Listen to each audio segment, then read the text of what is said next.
Ok. Début milieu. Combien de lignes par la ומתפלל תפילה קצרה בבית החיצון. C'est après le premier tiers de la page, Nun Gimel Amud Bet. ומתפלל תפילה קצרה? C'est ça. Maï Matzle. Alors la Gemara demande, ok, il prie Yom Kippour, quand il sort de Kodesh Kodashim, apparemment il prie une petite prière dans Kodesh Kodashim. Qu'est-ce qu'il prie? Rava bar Rav Ada et Ravin bar Rav Ada Tarvayu Mishmei de Rav Amre. Tous les deux ils ont dit au nom de Rav. Ça c'est la version de la prière qui disait Yom Kippour. Yehi Ratson milifenecha Hashem Elokeinu. Shete'e shana zu geshuma veshchuna. Que cette année va être une année avec de la pluie et la sécheresse, Shchuna. Alors la Gemara demande, c'est pas clair, Shchuna ma'al yutehi, est-ce que, quand on dit sèche, la sécheresse, est-ce que c'est bon? Il prie pour ça, c'est bon? Elle a plutôt, il faut comprendre comme ça la prière, elle a im Shchuna te'e geshuma. Dans le cas où l'année va être une année de sécheresse, alors il a prié qu'il va y avoir beaucoup de pluie. Rav Acha berei de Rav Mesayemba Mishmei de Rav Yehuda. Et la fin de la prière était comme ça, selon, encore une fois, ça c'est selon Rav Yehuda. Lo ya'adei avid shultan mi de Beit Yehuda. Que on va pas, le pouvoir va pas quitter la maison, ou disons la tribu de Yehuda, qu'il priait que les dirigeants du peuple vont être des dirigeants qui viennent de la tribu de Yehuda, parce que c'est dans les gènes. C'est parce que quand Yaakov Avinu, aussi Moshe Rabbeinu, quand ils ont donné les brachot aux tribus, la tribu qui est associée avec le pouvoir, c'est Yehuda. Encore une fois, dans un contexte actuel, c'est pas très politically correct. Qu'est-ce que ça veut dire quoi? Que tu réserves le pouvoir à une tribu en particulier, et c'est pas démocratique, c'est pas pluralistique, et quoi avec les autres tribus? Non. Ils ont vu qu'il y avait des traits de caractère, il y avait des qualités qui étaient spéciaux à Yehuda, qui font en sorte que eux, c'est les meilleurs, le pouvoir, les dirigeants, les meilleurs dirigeants, c'est la tribu de Yehuda. Velo yu amcha Yisrael tzrichim le parnassa zemizeh, et ne fait pas que les Juifs vont être dépendants uns des autres. C'est une prière qu'on va tous être suffisamment à l'aise au niveau économique, qu'on ne va pas être dépendants les autres pour notre parnassa. Velo tikanes lefenecha tfilat ovrei drachim, et n'écoute pas la prière de ovrei drachim, les gens qui se promènent sur les chemins. Ça veut dire quoi? Les gens qui se promènent sur les chemins, et s'il pleut, ils vont pas être contents. Donc ils vont prier qu'il ne va pas y avoir de pluie. Le Kohen Gadol disait a dit à Kadosh Baruch Hu, n'écoute pas leur prière, parce que, ok, eux, ils vont être mouillés, ils vont être yumuspet, ils ne veulent pas la pluie, mais l'ensemble du peuple a besoin de pluie. Mais en attendant, en parenthèse, c'est intéressant. Pourquoi c'est intéressant? On voit qu'il y a un besoin particulier du Kohen Gadol de prier qu'Akadosh Baruch Hu ne va pas entendre. Et moi, j'aurais dit la chose suivante. Akadosh Baruch Hu, apparemment, il est conscient. Il serait conscient du fait que si le peuple, en gros, a besoin de pluie, alors pourquoi Akadosh Baruch Hu, il va écouter les prières de quelques individus qui n'ont pas envie de se mouiller et qui demandent qu'il ne va pas avoir de pluie? Apparemment, Akadosh Baruch Hu sait. Mais ça démontre la force de la prière. La force de la prière, c'est que même si le raisonnement de la prière, la raison de la prière n'est pas nécessairement justifiée, une prière qui vient du cœur, elle impacte. Elle impacte tellement que le Kohen Gadol, Yom Kippour, a besoin d'intervenir. Et dire que je n'écoute pas leur prière. On voit un exemple similaire, bien sûr, dans le contexte de Arei Miklat, les villes de refuge. Et là, c'est écrit que celui qui a tué par erreur, il est exilé dans une ville de refuge, il peut seulement sortir avec la mort du Kohen Gadol. Et dans les sages, c'est écrit que les mères des Kohanim Gdolim avaient l'habitude d'aller donner des cadeaux, des habits, de la nourriture à celui-là qui ne va pas prier que leur fils va mourir. Là aussi, la même question, mais pourquoi est-ce que Kadosh va écouter? Pourquoi il va écouter quelqu'un qui demande au Kohen Gadol de mourir? Même si ça veut dire que lui-même, au niveau individuel, parce que ça démontre encore une fois la force de la prière. Une prière qui vient du cœur et l'impact. Et donc on a besoin de faire quelque chose pour empêcher cette prière qui vient du cœur, oui. Mais je poserais la même question pour le fait que la royauté reste dans les mains de la tribu de Juda. C'est aussi une volonté de Hachem que ça reste dans la lignée de Juda. Et là, il n'y a pas des intérêts personnels. Il y a des intérêts personnels, peut-être de concurrents des autres tribus, mais voilà. Ce que je voulais dire, c'est qu'on aurait pu poser la même question. Hachem, il sait que le mieux, c'est que ça reste dans... Mais là, aussi, encore une fois, là, c'est autre chose dans le sens qu'il donne l'espace au libre choix. C'est-à-dire que s'il va y avoir des dirigeants qui vont soudainement apparaître d'une autre tribu, et si en fin de compte, d'une façon naturelle, c'est eux qui vont prendre le pouvoir, Akadosh va permettre, parce qu'il a donné le libre choix et les conséquences de nos choix. Mais en attendant, c'est souhaitable d'une façon générale que la royauté et les dirigeants vont venir de la tribu de Yehuda. Rabbi Hanina ben Dosa avait ka'azil be'ocha. Alors il y a une histoire qui se rapporte à Rabbi Hanina ben Dosa, le grand sadique, qui s'acheminait, était sur le chemin, et Shada mitra aleh. Il a commencé à pleuvoir sur lui. Alors il a prié, Amar Ribono shel olam, kol haolam kulo benachat, ve'chanina betzar.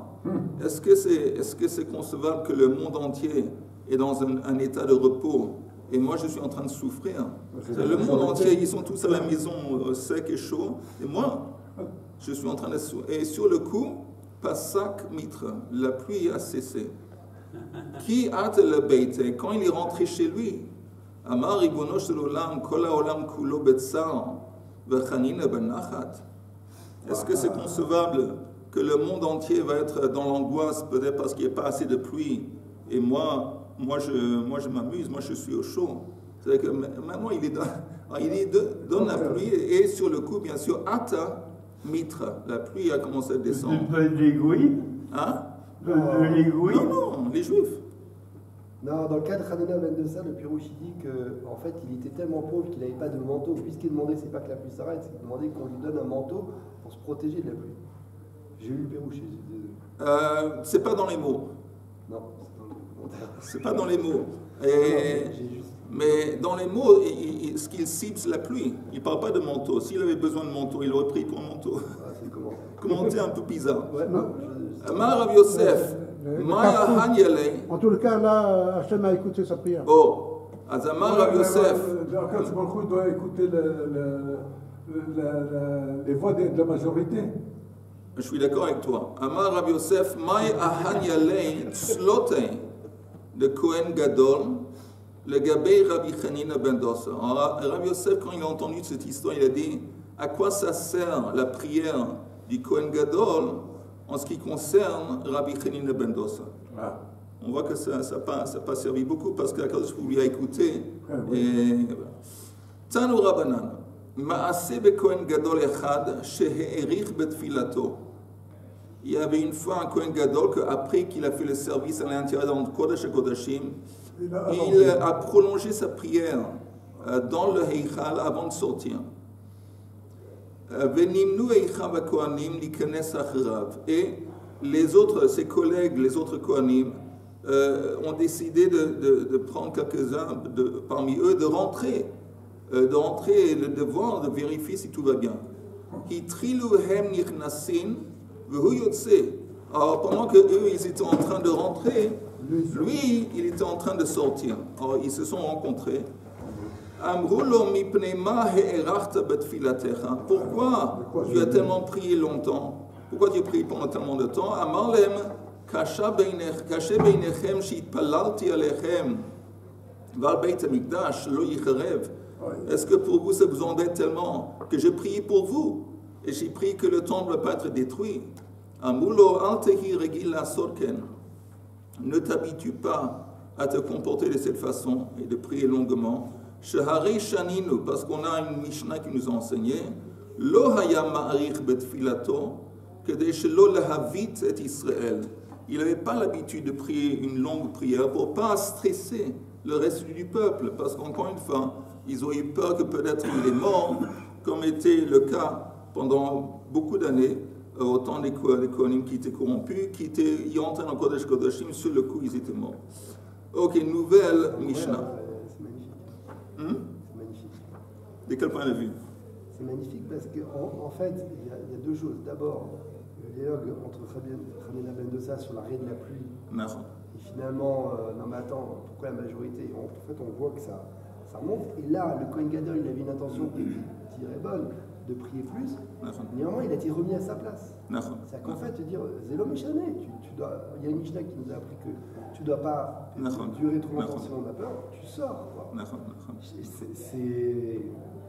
Parce que tu nous as causé du stress. Ouais, non, bien sûr, du stress, mais... On voit l'équilibre entre des considérations différentes. Ouais, c'est très très équilibré, c'est très... Nouvelle Mishnah. Oui, vas-y. Il y a des gens qui se mettent devant. Et alors, il reste une demi-heure, ils ne te laissent même pas la place. Tu es là debout, et alors comment que ça se passe à ce moment-là? Je vais te dire, moi-même, quand j'étais jeune à l'école en Angleterre, je faisais du rugby.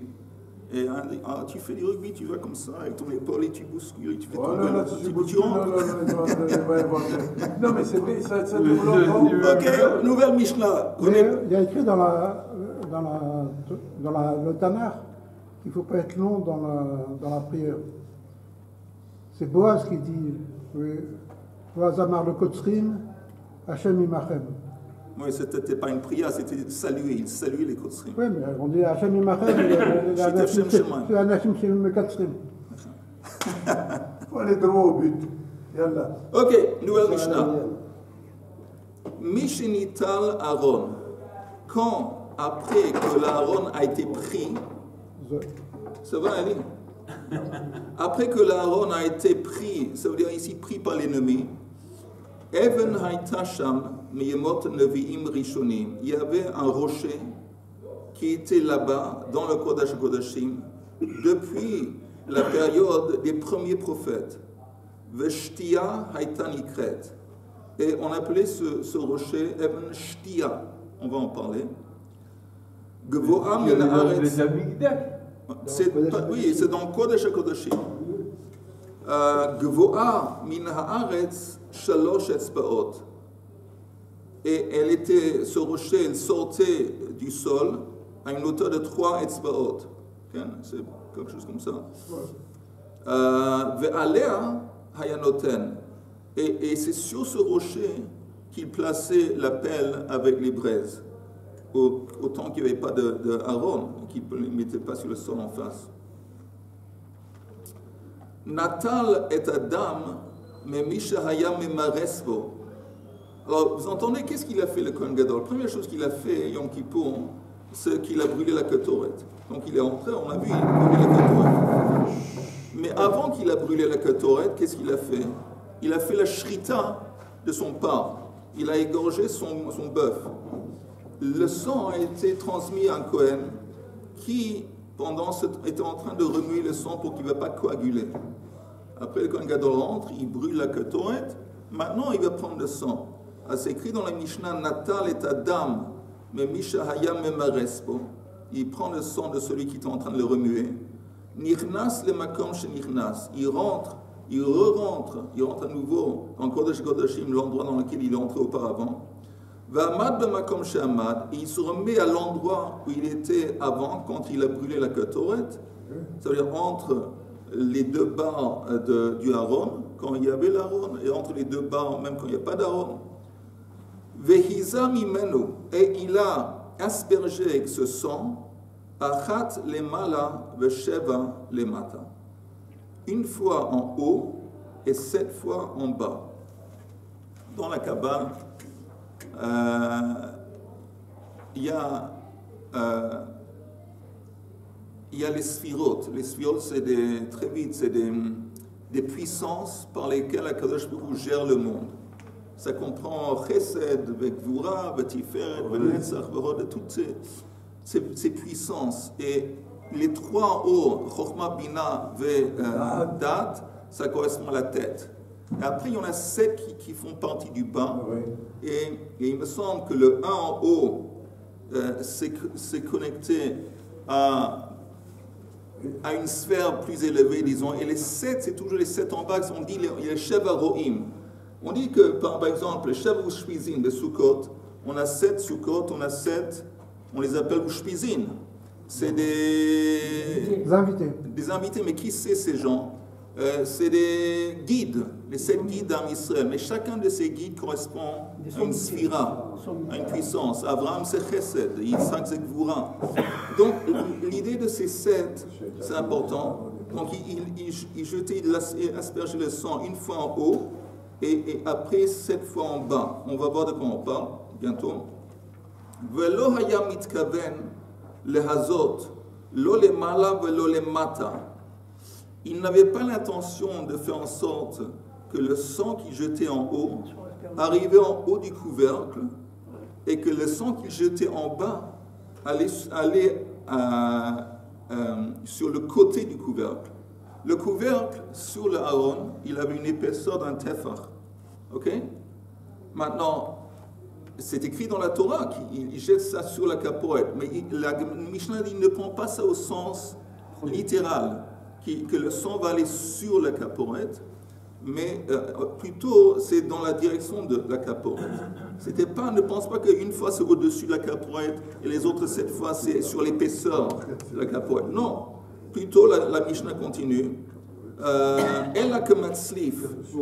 Il jetait ça comme on tire, mais dans une ligne droite. C'est quoi une ligne droite? La première qui était en haut. Si vous avez des questions, vous posez au Rav. Caporet, c'est le couvercle. Le couvercle sur l'Aaron. Les 7, la parole est le rideau. Les 7 fois qu'il jetait en fin de compte 8 fois. On dit une fois en haut, 7 fois en bas. C'est quoi celle qui est en haut? C'est comme une ligne droite. Et en haut, c'est la tâche qui est le plus proche au Aaron. Et en bas, c'est Pachout. Il jette de plus en plus des tâches qui s'approchent de lui, de plus en plus proches, de moins en moins éloignées. Donc, celui qui est en haut, c'est la tâche, le sang qui est le plus éloigné. C'est une ligne, il jette du sang dans une ligne. C'est clair? Mais comment il l'asperge? Il l'asperge, oui. Il fait ça, il me semble, avec son doigt. Et la raison? La raison, pourquoi? La raison de quoi? Pourquoi il asperge en direction de... Le secret. Une fois que tu vas être initié au secret de la Kabbale, je vais tout expliquer. Je sais pas tout dévoiler. On sait, en gros, on sait que ce que représente le Kodesh Kodashim, ça représente la cervelle. Dans la cervelle, il y a la Torah qui représente la Neshama. Il y a la Neshama. Ça, c'est, disons, si on regardait, et on peut regarder parce qu'il y a des commentaires qui en parlent, la structure du temple est comparable à la structure du corps de l'homme. Et le corps de l'homme correspond à la structure de la création. Donc,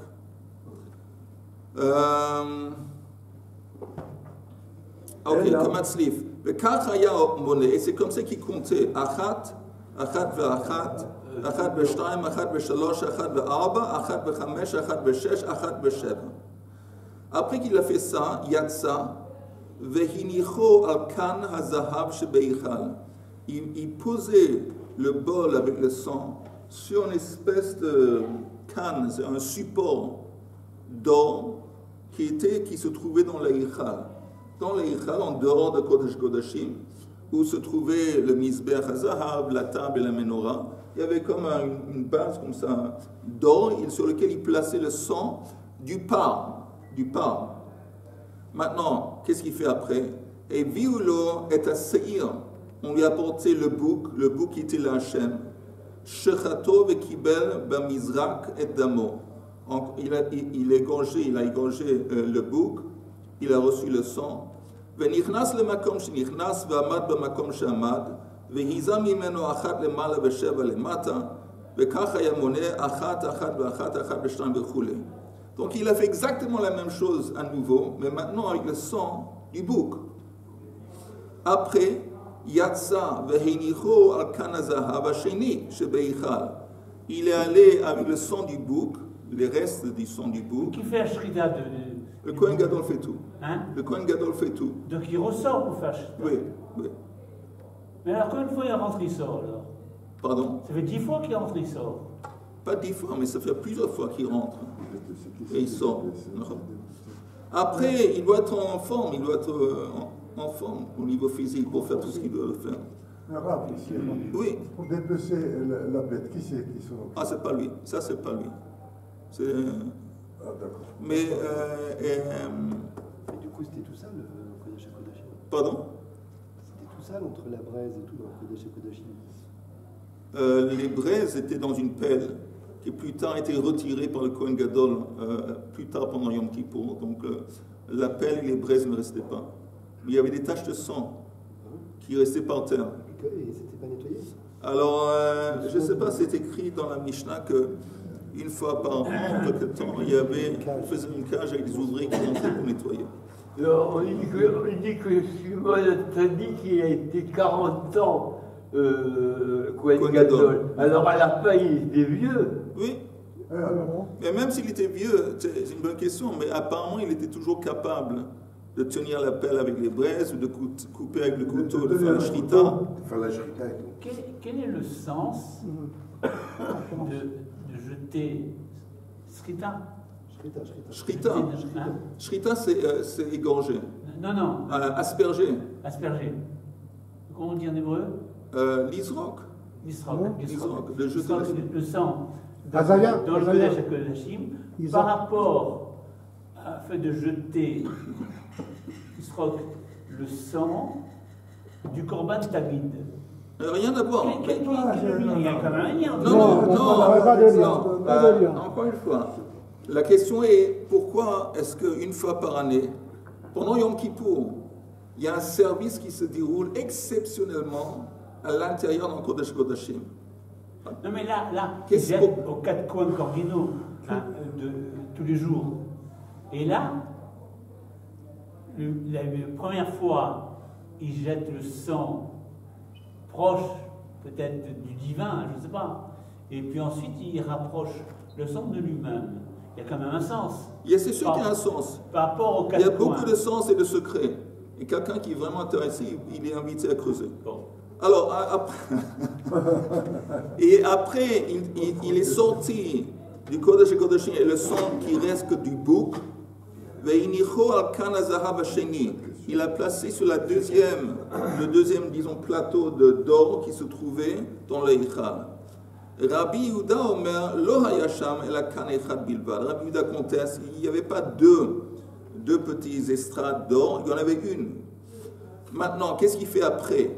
Natal Damapar, il prend le sang qu'il avait posé auparavant du bœuf, Damapar, Vehiniach Damasir, il met de côté le sang du bouc, Vehizam imeno ala parochet, shekeneged ha'aron mibachutz. Et maintenant, il asperge le sang à une deuxième reprise en face du rideau, à l'extérieur du rideau. Il n'est plus dans le Kodesh HaKodashim, il est sorti. Encore une fois, il fait la même chose en face du rideau, à l'extérieur. Encore une fois, le sang qui jetait ne touchait pas le rideau, tant il tombait par terre devant. Et la même chose exactement, il comptait après, qu'est-ce qu'il fait? Natal Damasaïr, Vehiniach Damapar. Maintenant, il prenait à nouveau le sang du bouc, il reposait le sang du parc.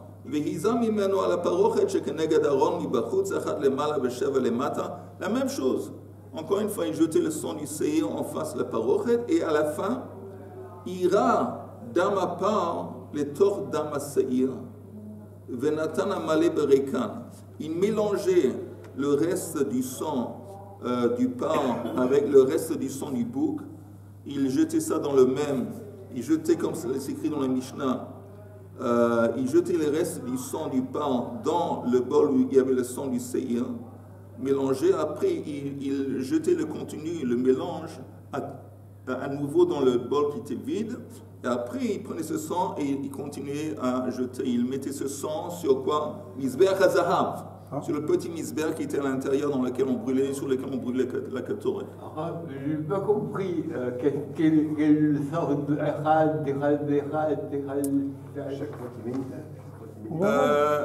Chaque fois qu'il Comme Shmuel a dit, ça correspond aux taches de sang. Donc il y avait 8 en fin de compte. 8 reprises qu'il a jeté aspergé du sang. Et chaque fois qu'il disait Achat, maintenant le sens, j'ai proposé avant que c'est peut-être lié au fait qu'on sait qu'il y a en bas les Sheva Sfirot qui sont en bas. Et ça, c'est les 7, mais qui correspondent à celui qui est en haut. Écoutez, c'est écrit Yeshmei Rabbah Mevarach La'alam Ulmei Al-Maya. Ok? C'est quoi Yeshmei Rabbah? On dit que la prière la plus importante qu'il y a dans le Sidour, c'est celle-là. Plus importante qu'il y a. Non, dans le Kaddish. Mais quand on dit cette phrase, Yeshmei Rabbah. C'est pour ça que tout le monde le dit. Tout le monde le dit à voix haute, et c'est la prière la plus importante qu'il y a. Comment ça s'appelle Alors, qu'est-ce qui se passe dans cette prière? Qu'est-ce qu'on dit?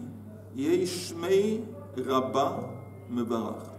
Shmei, si vous l'écrivez, c'est Shmei, c'est Shin, Mem Yud, Hei. Que le nom de Yud, Hei, qui veut dire K. Yud, Hei, c'est K, c'est un des noms de Hachem, qui va être grand. Yeshmei Rabbah. Rabbah qui va s'agrandir et devenir Yud Kei Vav Hei. Yeshmei Rabbah. Que ce nom de K va s'agrandir et devenir Yud Kei Vav Kei. Le Alam, c'est un monde. Ou le Almei, Miud Rabim, c'est encore 2 mondes. Le Almei, ça fait 3. Et le dernier Almaya, c'est 4. On sait qu'encore une fois dans la Kabbale, il y a 4 sphères d'existence, il y a 4 mondes. Il y a 4 sphères dans lesquelles se trouve beaucoup de monde, et on veut que il va y avoir on veut que ces 2 choses vont se joindre, K et Yud K. Yud K c'est en bas. Et en gros, c'est quoi l'idée? Encore une fois, le Yud et le K, ça correspond à la tête, disons, aux pensées d'Akadosh Baruch Hu. On veut que les pensées vont se manifester dans l'action en bas dans ce monde-ci. Et ça, c'est l'idée que quand en parlant d'Amalek, la guerre d'Amalek, Yad al-Keska, Milchama ba'Amalek, c'est écrit dans la Torah, qu'Akadosh Baruch Hu a fait un sermon. Yad al-Kes, sur le siège de K. Et il dit que Milchama ba'Amalek, les dors. Pourquoi K? Il dit parce que c'est Amalek qui empêche que le nom d'Hachem va être complet, se compléter de Yud Kei, Vav Kei. Parce que pourquoi? Quand Amalek dit tout ça c'est le hasard, tout ce qui se passe dans le monde n'a aucune signification, tout ça c'est du hasard. Alors ça c'est la chose qui empêche que le nom il va s'agrandir comme il faut. Et nous quand on prie ce nom, tout le temps on dit Yeshmei Rabbah, on veut au contraire que Yehashem Echad ou Shmo Echad. Que pas seulement il va s'unir avec son nom. C'est quoi le nom de quelqu'un? La façon qu'il est appelé est connue et éprouvée par les autres. On veut que dans ce monde-ci, on va voir la manifestation de Hachem qui s'exprime par le nom Yud Kei, Vav Kei. Bref, tout ça, le Vav Kei en bas, c'est lié au 7. Et le 1 en haut, c'est Yud Kei, c'est lié au Yud Kei, Yud Hei. Mais c'est conséquence. Il a donné le lieu de Rabbit à tout le monde. Il a créé, mais il a donné le lieu à celui qui... Chacun est... On continue. Oui. En bas, il y a 7 sphirotes. Il y en a une qui est les manas. Oui. Mais celle qui est en haut, je te dis ça correspond aux 3. Mais c'est pas la Yechida par hasard? Non, Yechida, tu as raison, mais la Yechida, elle est encore plus haute. Plus haut que les 3. Il y a Chokhmah Bina Vedat, en haut de Chokhmah Bina, il y a Yechida. Il y a aussi Keter, on l'appelle Keter. Et Keter, ça correspond à quoi? Ça correspond à la volonté. C'est-à-dire en haut de la sagesse, en haut des aspects différents de la Chokhmah, il y a quelque chose qui s'appelle Keter qui représente la volonté. Et quand tu parles, encore une fois, quand tu parles de démarche humaine, même au niveau d'action humaine, bientôt je finis la parenthèse, c'est la même idée, que quand il y a des démarches, d'abord il y a la volonté. Selon la volonté, on reçoit l'inspiration. L'inspiration, ça s'appelle Chokhmah. Après qu'on a reçu l'inspiration, il y a Bina, qui commence bonnet d'avoir mitor bonnet, qui va extrapoler, bâtir à travers de l'inspiration qu'elle a reçue. Il y a quelque chose ici, et je commence à construire à partir du grain d'inspiration que j'ai reçu. Après, on a date. Date, c'est toujours la représentation de la chose vis-à-vis des autres. Et après, ça commence à s'actualiser au concret à travers les 7 binos. Ça commence à se manifester dans le monde concret et phisique. Ça, c'est les 7 sphirotes en bas. Bref, ça, c'est même au niveau des actions humaines, des démarches humaines, c'est la même idée. De toute façon, la Gemara. Meshnignaz, lokatane, et la meshnital. La Gemara dit, attends, c'est pas écrit dans la Mishnah après que le Aaron a été caché. C'est écrit qu'après que l'Aaron a été pris. Nous, on a appris auparavant, que le Aaron abrite a été caché par le roi Yoshiao, parce qu'il a compris que bientôt il va y avoir la destruction du temple, et il a eu peur que l'Aaron va tomber dans les mains des ennemis. Il l'a caché. Mais il est déjà tombé dans les mains des ennemis. Oui. Mais ici, c'est écrit dans la Mishnah, après que le Aaron a été pris. Oui. On s'est contredit apparemment. Pourquoi? Parce que où c'est caché, où c'est pris. Il y a eu des époques où le Aaron a été capturé. Il y a eu une époque, donc ça a été capturé au temps d'Élie, dans le Tanakh, et là ça a été capturé par les Plishtim. À part ça, ça n'a jamais été capturé. Mais au temps du roi, encore une fois, on a vu ça ensemble dans la Gemara, que le roi Yoshiao a dit, il a prévu, il a compris que dans une étape dans le futur, le temple va être détruit et les ustensiles vont être pris prisonniers, pris en captivité. Il ne voulait pas que l'Aaron a tombé dans les mains des ennemis, donc il l'a caché. Mais la Mishnah dit, après que l'Aaron a été pris, alors ça, la Gemara demande, Meshinignaz lokatane, et la Meshinital tnan. Au tnan commande Amar Aaron gala le Babel. Cette Mishnah est enseignée selon l'opinion qui dit que le Aaron a été pris en captivité en Babel. Détail, c'est écrit dans une braïta. Rabbi Eliezer Omer, Aaron gala le Babel. Rabbi Eliezer dit que le Aaron a été pris prisonnier ou pris en captivité en Babel. Shneimar v'letshuvat hashana shalach hamelech Nebuchadnezzar v'yaviehu Bavela in klei chemdat Beit Hashem.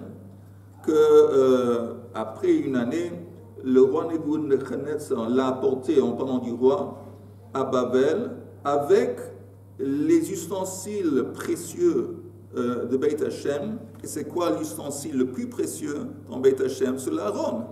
S'il y a une expression dans le verset, le roi a été pris prisonnier avec les ustensiles précieux, apparemment, quand on dit précieux, on fait allusion surtout à Aaron. Donc il a été pris deux fois. Donc ça a été pris, oui, en Babel.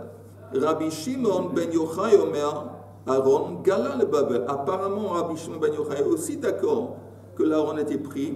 Shneemar lo yivater davar amar Hashem. Que c'est écrit que rien va rester. Donc après la destruction, rien va rester. Non, c'est avant la destruction. Lo yivater davar amar Hashem eilu aseret adibrot shebo. C'est une prophétie qu'après la destruction, rien ne va rester. C'est-à-dire, Nebuchadnezzar, quand il a exilé les 10 tribus, c'était avant la destruction du temple encore. D'accord. Et qu'il a pris tout ça. D'ailleurs, c'est ce qu'il écrit. Mais quand on parle de la destruction du temple, ce n'est pas au moment de l'exil des 10 tribus. D'accord, mais que le Aaron a été pris en même temps que les 10 tribus, c'est à cette époque-là. Pris deux fois. Non, je ne pense pas. Enfin, par exemple, il dit Rachid, c'est du temps de Yoyachin. Mais ça, ce n'est pas les 10 tribus.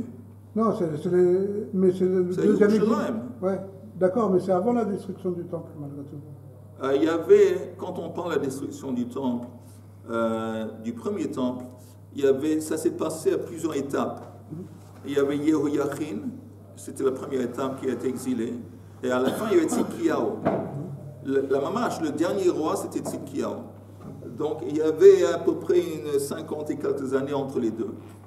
Mais quoi que ce soit, ce verset qui dit Velo yivater, ça veut dire que à la fin, exactement à quelle fin on fait allusion, disons que ce n'est pas tout à fait évident, mais à la fin, il ne va rien rester. Ça veut dire quoi? Il ne va rien rester. Ça fait une allusion que même le Aaron ne va pas rester. Mais le Aaron, il ne symbolise pas la Shrina, et on dit que la Shrina n'a jamais quitté de côté. Oh, Aaron, mais ici on ne parle pas de la Shrina, on parle du Aaron. Donc c'est comme, encore une fois, l'Aaron c'est l'essentiel de la Shrina peut-être. La manifestation essentielle c'est sur l'Aaron, à côté du Aaron, à travers l'Aaron. Mais ça ne veut pas dire qu'il n'y a pas des éléments de Shrina qui restent. Rabbi Yehuda Ben Lakish Omer, il conteste à Aaron Bimkomo Nignaz. Il dit non, l'Aaron n'a jamais été pris prisonnier, il a été caché dans l'endroit lui-même, dans le temple, chez Neymar. Vayir'u Rashei Habadim min HaKodesh al pnei advir velo yira'u achutza. Il se passe sur un verset. Ce verset, ça vient de où? Je regarde un petit peu. Oui, ça vient de Melachim Aleph. Yira'u Raché Abadim, que les barres, les extrémités des barres, on va les voir Mina Kodesh la Pnei Advir. On va les voir qui vont, comment on dit, sortir un petit peu dans les Chal, mais on ne va pas les voir dehors, on va parler de ce verset. Mais l'essentiel de ce verset qu'il met en relief, c'est la fin. Veyusham adayom azeh, que ces barres vont être là, adayom azeh, jusqu'aujourd'hui, ils sont là. Rabbi Shimon ben Lakish dit, écoute, on voit que adayom azeh, ils ont resté, les barres, y compris bien sûr le Aaron, ils restés sur place. C'est-à-dire quoi? Que ça a été caché. Ou pligue de Oula. Maintenant, ce qu'on vient de voir, ça contredit Oula. De quel point de vue? Oula, il a cité Rabbi Shimon ben Yochai, son opinion d'une façon différente. D'Amar Oula, Sha'al Rabbi Matia ben Charash, et Rabbi Shimon ben Yochai, Beromi. Donc Rabbi Matia ben Charash a demandé à Rabbi Shimon ben Yochai, quand ils étaient à Rome, Veki Marchash et Rabbi Eliezer melamdeinu pam rishona, veshnia. Aaron Gala le Babel, il est comme Rabbi Eliezer nous a enseigné à deux reprises que le Aaron a été est sorti en exil.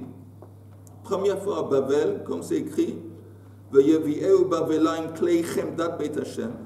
Shnia Maihi. Quelle est la deuxième allusion où on voit que l'Aaron a été sorti en exil? D'Echtiv, c'est écrit, Vayeinse mi bat Sion. En haut de la page suivante, Kol Hadara. Littéralement, ça veut dire que la gloire, Hadar, c'est la gloire. Toute la gloire a quitté Sion. Et la Gemara dit, Mai Kol Hadara. Quand cette expression de toute sa gloire fait allusion à quoi? Hadara. Hadara, ça fait allusion à ce qui a été caché à l'intérieur des pièces. Hadar, parce que Hadar ve Hadar. Et tu arrives à une allusion au fait que quand on dit que toute la gloire, le Hadar, a quitté Yerushalayim, en fin de compte, on fait allusion au Aaron. Si c'est comme ça, il demande à Rabbi Shimon ben Yochai, Ata, Mata Omer, comment toi, tu peux dire autrement? Comment tu peux dire autrement? Ani Omer Aaron bimkomo nignaz. Rabbi Shimon ben Yochai, selon cette version de Oula, il dit que aussi le Aaron a été caché sur place. Shneemar, encore une fois, Vayarichu Habadim, et c'est le verset qu'on a vu avant, que Adayom Azeh, qui sont restés sur place jusqu'à aujourd'hui. Mais il y avait un commandement que les barres devaient être sur l'Aaron et on ne pouvait jamais les retirer. Tu as raison? C'est marqué dans le... Oui, tu as raison. Alors ça veut dire que si on dit que les barres étaient là jusqu'aujourd'hui, ça veut dire que exactement sur, ça veut dire que l'Aaron aussi était là, parce que les barres et l'Aaron, ils sont ensemble. C'est une. On ne pouvait pas les retirer. Non. On va peut-être s'arrêter là, encore 2 minutes. On va s'arrêter là. On a Nun Daled Amud Aleph. Nun Daled Amoud Aleph, on reprend Bineder dimanche. En attendant, je vous souhaite tous un bon Shabbat. Srotovot. N'écoutez pas trop les nouvelles.